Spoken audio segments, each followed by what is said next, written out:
E aí, como vocês estão? Vamos começar com as informações sobre o que está acontecendo no mundo. Bom, então, reviravoltas e mais reviravoltas no assunto do Irã. O que está acontecendo é realmente impressionante, principalmente se pensarmos que na geopolítica claramente não existem alianças que durem muito tempo. E principalmente, dependendo das conveniências, obviamente, de cada político, dependendo também dos interesses de cada país. E as reviravoltas continuam acontecendo neste momento. Era esperado, cedo ou tarde, isso aconteceria. Agora, como Astrid disse há pouco, vamos aos detalhes e ver o que mais ocorre. As reações em torno de toda essa situação que ocorre entre Israel, Estados Unidos e o próprio Líbano, e no qual está implicado como fase central. Obviamente na guerra, não a guerra no Hormuz, a guerra no Irã, toda essa situação. Vamos aos detalhes, muito obrigado por compartilhar. São 2 transmissões ao vivo. Esta é curta, focada apenas no tema do Irã, que consideramos muito importante. Depois trazemos todos os relatórios com as informações, você já conhece o esquema? Então, vamos ao detalhe. Começamos com uma imagem que também é importante. Há alguns momentos antes dessa notícia do cessar-fogo e toda essa situação, o Hezbollah realizou um ataque, certo? Um ataque que, segundo eles, foi mais profundo, que tentava ir além, ou seja, em direção a Israel. Basicamente, ou seja, onde está o próprio FDI? Mas Donald Trump teria conversado com o Hezbollah, falou diretamente com o Hezbollah. Segundo o que se sabe, ele diz, e bem, o Líbano confirma que o Hezbollah disse para parar. Então foi feito o cessar-fogo e eles pararam de atacar, Israel parou de atacar, obviamente com suas ameaças. Netanyahu disse que, se atacarem, vai agir, senão vocês já sabem. Como está a situação? Você pode resumir como foi a conversa e o que se sabe sobre isso? Bom, a gente comentou com vocês ao meio-dia, à tarde, desculpa, que antes do Irã anunciar que não vai mais haver conversas, que a diplomacia está suspensa até que Israel freie esses ataques contra o Líbano, especificamente contra o Hezbollah, pois Donald Trump, logo, apesar de afirmar que nada acontece e que não se importa, basicamente, imediatamente liga para Benjamin Netanyahu, diz que ele é um louco, que se ele está lá é graças a ele, que o salvou de ir para a cadeia. Fui eu quem te fez, não foi? Sim, isso. E bom, um monte de coisas, ele está super irritado. Isso vazou para a mídia Axios, que foi quem trouxe essa informação, e agora apareceu alguém que é muito próximo de Donald Trump e de Netanyahu e disse que sim, realmente houve uma ruptura ali muito feia entre os dois, mas enfim, Netanyahu sabe jogar suas peças, também sabe não romper essa aliança que tem com Donald Trump, não. Claro, veja, em Israel é muito interessante essa parte desse país que tem uma cultura muito forte de debate, né? E vamos dizer que isso respinga em todo mundo, por assim dizer, e não digo isso num mau sentido, digo num bom sentido, porque no final das contas eles estão acostumados ao debate intenso, né? Ao debate e à discussão forte. Isso ocorre não só em Israel, mas também em partes do mundo árabe. Se acostumam a discutir em um certo nível. Aqui, de repente, ou bem, em alguns outros países da América Latina, e de repente, na hora H, o assunto da discussão rapidamente passa para a briga física, porque às vezes sim e às vezes não. Emocionalmente, não se está acostumado ao debate, à conversa, né? Mesmo discordando com a troca de ideias, né? Isso ocorre em algumas regiões, não em todas. Agora, chama a atenção que imediatamente, bem, Israel não tem outra opção a não ser seguir ou, no final das contas, a indicação de Trump, embora evidentemente não concorde em nada, e ao mesmo tempo também mostra que há uma urgência por parte dos Estados Unidos de negociar. E diz uma série de coisas dentro desse vazamento, coisas bem duras, porque chega até a mencionar chega a comentar, não querem mais Israel, certo? No mundo já não querem Israel. E é um tema muito delicado que Netanyahu tem manejado muito mal, porque gerou um efeito muito negativo para esse país e para as pessoas que vivem nesse país. Muito grave e que preocupa, evidentemente, em muitos países. As situações que aconteceram na Austrália, que aconteceram na Europa, contra comunidades judaicas, que muitos dizem, olha, nem somos Israel, ou seja, não nos envolvam nisso.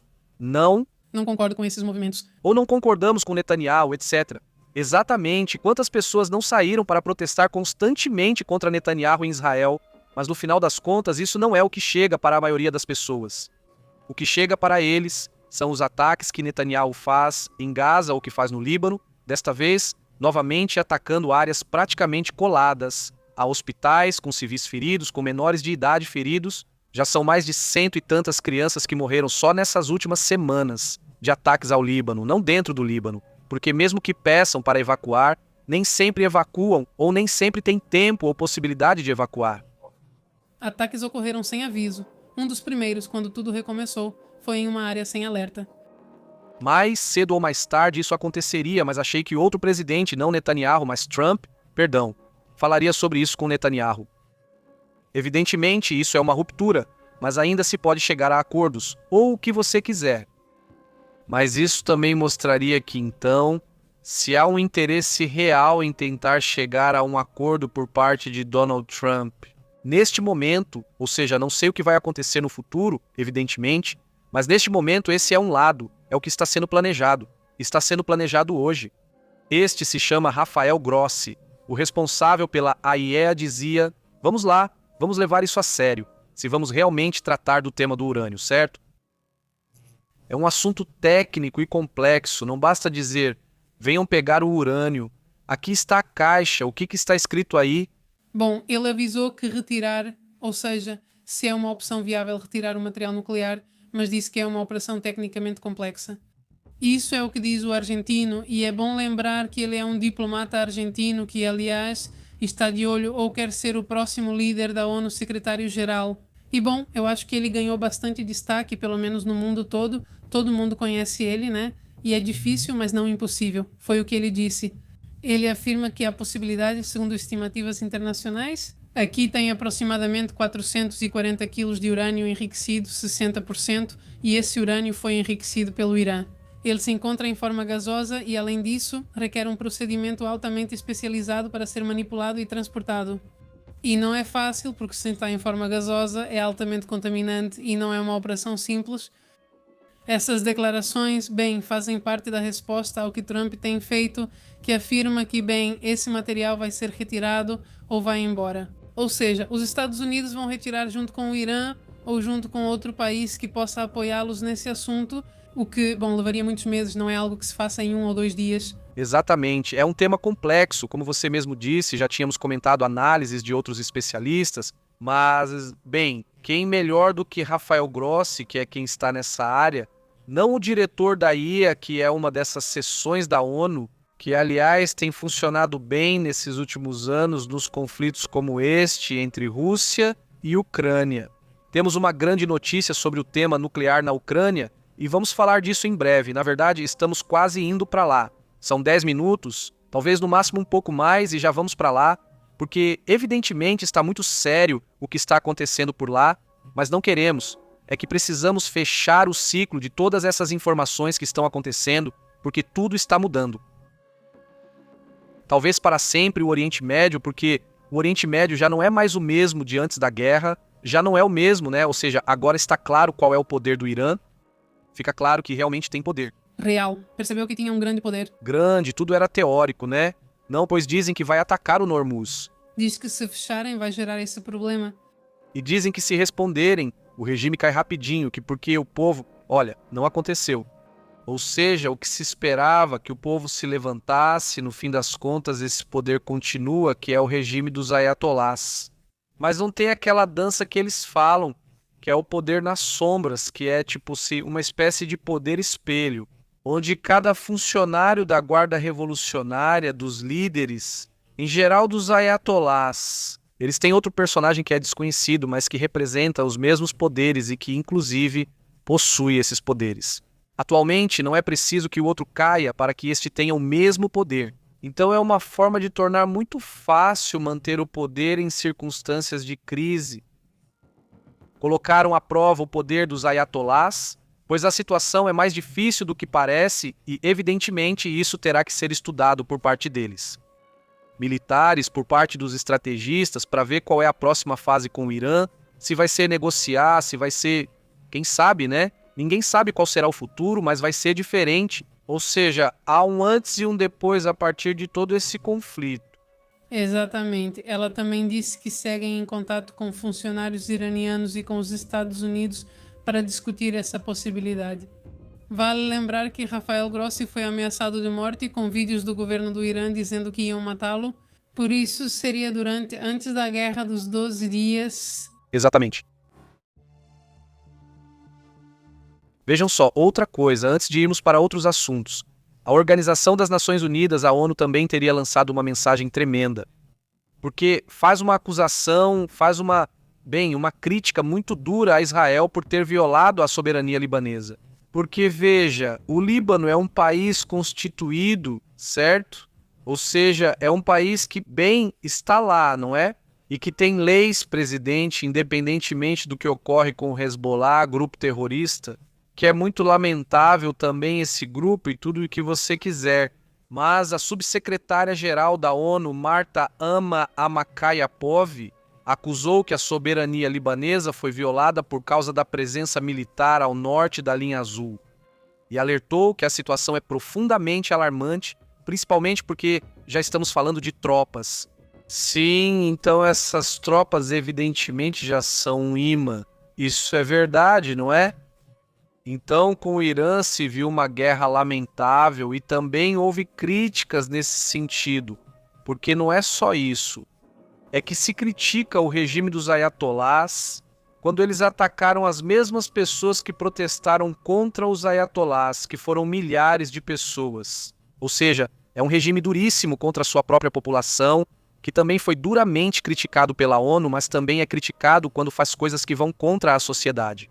Bom, já as cartas das leis, digamos que foram estabelecidas, e sabemos que não são vinculativas, mas que, enfim, são colocadas para tentar pelo menos ter uma espécie de senso comum, por assim dizer, no ordenamento mundial, digamos, não é? Também o secretário-geral da ONU, Antônio Guterres, pede para criar uma nova força para substituir a UNIFIL. Vocês se lembram que havia tropas da ONU? Que era para manter a paz ali no sul do Líbano e que, na verdade, vários até perderam a vida por ataques de ambos os lados. Pois bem, segundo o dia de hoje, enviaram uma carta, enviaram ao Conselho de Segurança e foi obtida pelo The Post, onde a nova força seria composta por centenas até milhares de soldados e teria a tarefa de garantir que o cessar-fogo entre Hezbollah e Israel seja mantido. Situação é essa. Como você tem estado, Verderi? E Mônica Jalala? Também um enorme abraço, muito obrigado pelos seus comentários no final. Pois bem, estamos vendo como dois personagens que estiveram muito envolvidos nesse assunto não parecem estar se dando muito bem neste momento e, acima de tudo, que as estratégias são totalmente diferentes. Foi feita a operação contra o Irã, tentou-se derrubar um regime, não foi possível e, ao que parece, não vai haver uma capitulação, ou seja, por parte dos Estados Unidos e claramente também não por parte do Irã. Mas vamos dizer, eles vão tentar vender isso, imagino eu, como uma espécie de vitória ou de empate, entre aspas. Mas no final fica claro qual é a posição e até onde o Irã pode chegar.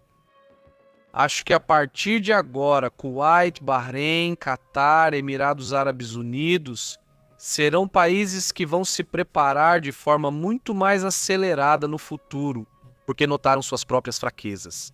E que, se quiserem continuar prosperando, como esses países do Golfo têm feito, vão ter que levar muito em conta o vizinho da frente. Exatamente. Eu acho que o último tweet de Donald Trump, na verdade, resume perfeitamente a loucura dessa guerra. Vou ler. Sim, por favor, deixa que eu vou lendo e quero colocar aqui na tela. Donald Trump acabou de publicar e diz o seguinte: se o Irã se render, admitir que sua marinha desapareceu e descansa no fundo do mar e que sua força aérea já não está mais conosco. E se todo o seu exército sair marchando de Teherã com as armas jogadas no chão e as mãos para o alto, cada um gritando eu me rendo, enquanto balançam loucamente uma bandeira branca representativa. E se toda a sua liderança restante assinar um documento de rendição necessário e admitir sua derrota diante do poder e da força da magnífica Estados Unidos, The Falling New York Times, The Chica, não, The China Street Journal, que é o Wall Street Journal, na verdade corruptos, e a irrelevante CNN e todos os outros membros da mídia de fake news, vão destacar como manchete a vitória brilhante do Irã sobre os Estados Unidos da América. Nem chegou perto. Os Don Cards, como dizem os democratas tolos e a mídia, perderam completamente o rumo. Eles ficaram absolutamente loucos. Presidente J. Trump. É uma mensagem maluca. Porque ele quer vender a ideia. Já desde agora ele está se preparando para vender a ideia de que ele ganhou. Ele diz aos iranianos: vamos ver se eles saem com suas bandeiras brancas. E então, agora sim, de cabeça baixa e assinando tudo o que ele quiser. Assim, quando tudo estiver certo, ele não vai mais atacá-los. Obviamente, uma retórica 100% em que, bem, sim, não, não, não, não. Agora os iranianos estão comendo pipoca, né? E esse bem, não, não, não se vê uma reviravolta, não se vê uma mudança, digamos. Ah, olha, vão abrir esse chormuzo, vão parar de cobrar, mas não, quer dizer, eles se sentem empoderados nesse momento. Evidentemente é um regime indefensável, né, o que você quiser, lamentável, o que você quiser. Mas no final perceberam que aquela teoria de décadas que eles tinham sobre qual era o seu poder não é só teoria. Não, não é. Não é que eles tenham grandes armas, é que a geografia deles ajuda muito. E essa é a questão. Por isso insisto, será estudado no futuro para ver o que acontecerá com essa região. E de início já vamos ver o que acontece amanhã com o petróleo, né? Ou seja, se o petróleo amanhecer em alta, se amanhecer em baixa, isso também vai mostrar a realidade prática. Ou seja, se realmente está acontecendo uma mudança em Hormuz ou não, talvez também o pessoal do Irã esteja acalmando as coisas e abrindo o Estreito de Hormuz muito mais do que pensamos. Isso será mostrado amanhã pelos mercados. É a única coisa. Se os mercados começarem a subir o preço, evidentemente é porque não há tanto petróleo, né? E há muita demanda. Então isso é o que teremos que analisar amanhã. Já não querem liberar mais reservas, segundo isso. Então essa parte também é fundamental. Se tivessem pensado nisso antes. Se tivessem pensado nisso antes. Não, o problema é que até poderia ter sido feito, mas foi feito errado. Algumas coisas foram canceladas e poderiam ter sido o elemento-chave. Como você comentou sobre os curdos, Curdos. Ou seja, é isso, por isso vemos tantos ataques do Irã contra os curdos. Por isso dizem curdos. Por que tanto? Até que os curdos não fizeram nada? Não, não é que não vão fazer nada. Eles vão fazer sim, e vão fazer. Mas Trump recuou. Senão, talvez estivéssemos contando outra história. bom, como dizem, seja como for, o cálculo foi esse. Foi até aí que eles chegaram. Podem haver surpresas. Claro que sim, podem haver surpresas nisso, né? O tempo todo podem acontecer. Mas pelo menos eu sinto isso. Não sei o que a comunidade aqui acha. Eu sinto que não vai haver surpresas daqui até a Copa do Mundo. Não. E aí? E se acontecerem, aí sim, para mim, seria uma verdadeira surpresa. Ou seja, que você diga, aconteceu alguma coisa e ficou tudo muito louco. Trump começou a atacar os cidadãos. E agora, Até mesmo se for como Ram ou Ramos. sim, ou seja, seria realmente surpreendente, surpreendente, surpreendente, porque em uma Copa do Mundo seria o menos prático possível, não é? Acho que a recomendação dos serviços de inteligência aos Estados Unidos será: hajam com calma até o fim do evento. É um evento internacional cuja ideia é vender a segurança, mostrar como o país é bonito, a união, etc. Ou seja, é colocar em destaque as cidades que estão participando. Vamos para Guadalajara. Quem é de Guadalajara? Onde estava? Não para lá, para um indonésio ou para alguém que mora em Bangladesh e que vai assistir a Copa do Mundo, vai ser incrível. E aí, qual é a dessa cidade? Guadalajara, né? Tipo, monte, o quê? Então eles mostram e o pessoal começa a pesquisar. Ah, olha, essa é uma cidade. É assim, essa cidade tem suas características. Mas no final das contas, não. Eles não nos conhecem, né? Quer dizer, no fim das contas, são cidades que são famosas até certo ponto pra gente. Mas fora isso, em outros países, realmente acho que não. Então é uma forma de posicionar cidades e começar a dizer: olha, nessa parte do Canadá ou nessa parte dos Estados Unidos ou do México, dá para fazer negócios, dá para fazer isso. E isso te abre para o mundo. Quer dizer, tem potencial, se souberem usar, então tomara que a situação não fique grave e que de repente não comecem a acontecer coisas que a gente não quer. Sim, mas depois da Copa do Mundo aí já vai ser outra coisa. Então eu acho que essa parte aí a gente vai ter que ficar por dentro. Vamos então para os comentários e já para irmos para o próximo relatório.